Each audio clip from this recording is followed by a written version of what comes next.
For a little while, we know what heartache is, and we feel the pain the world can sometimes bring. I'm Grace and John Russo. I'm John Russo.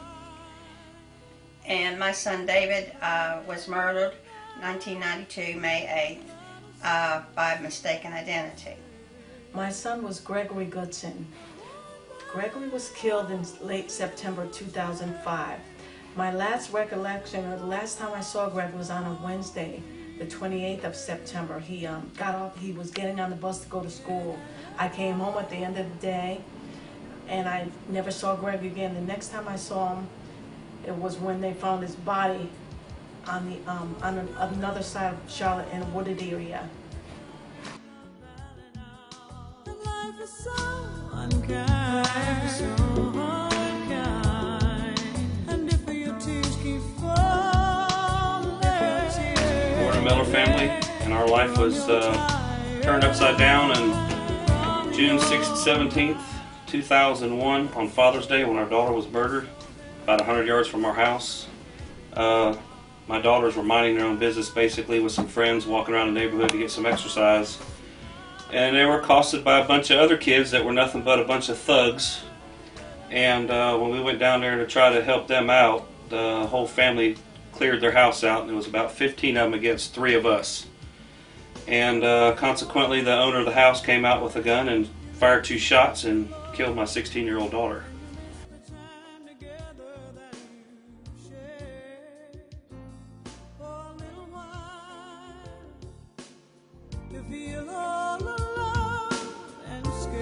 My name is Cheetha Dunn, formerly Cheetha Scott. I'm the mother of Kahari Scott.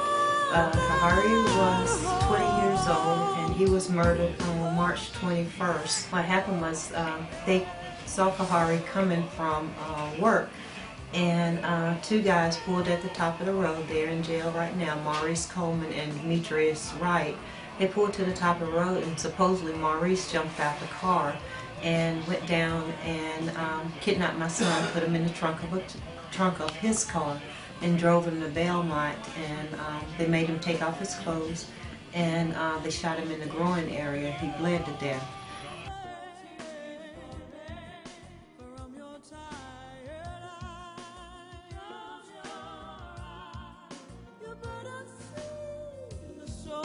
It has changed our family, it has crippled our family, I should say. There are no more smiles, laughter is gone. Everyone is so depressed. It's awful, and I'll tell you, for me, this is just the worst thing. I never knew something so tragic could ever happen. It's a hurt that just, I don't know how it can go away, but it's awful.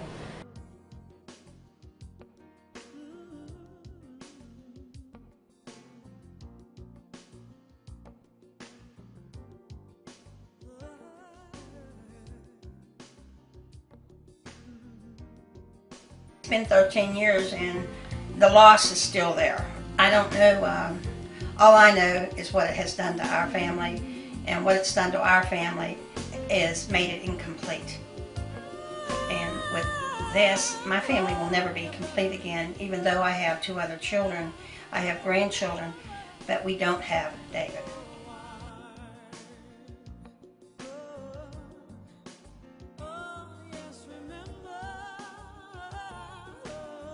We've lost a lot of faith in the judicial system. I don't have no faith whatsoever in it anymore because of this.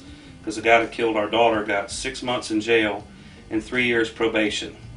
Well, to me, that's just telling people you can go out there and kill somebody and just claim self-defense. And hey, you just slap you on the wrist and you'll be out before Christmas so you can spend time with your family, which is something our daughter doesn't get to do anymore. She don't get to spend Christmas with us, her birthdays. She's missed a lot. She never even got to go to her first prom. She never even got to drive her car that she bought 3 months before she was killed. She never even got a license so she could drive it on her own. She always had to have a parent with her. And I mean, she's missed her whole life. What made it so bad, it was one of my foster children that I had taken care of for 4 or 5 years. He was involved in it. And Kahari, in fact, was the one who brought the child to the house and said, Mama, he didn't have anywhere to stay. And he gave up his room to this child.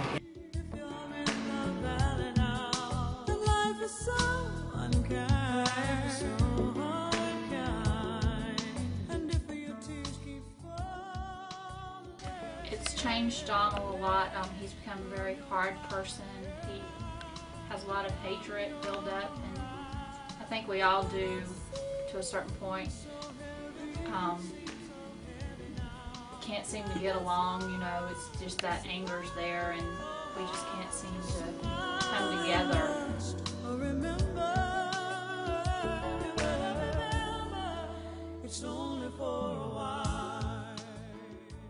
I had no idea that I would be celebrating his 17th birthday at his gravesite. It's a tragic thing because he had so much potential, but he was murdered. Somebody took away his dreams. Somebody took away his right to live, and it makes me so angry. It has crippled us. It has just done so much damage to us.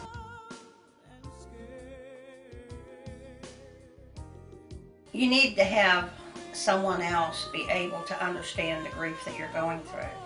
MOMO filled that void for us. Yeah, and as you share with someone else the pain that you have, especially someone that's lost a child to murder, it becomes easier.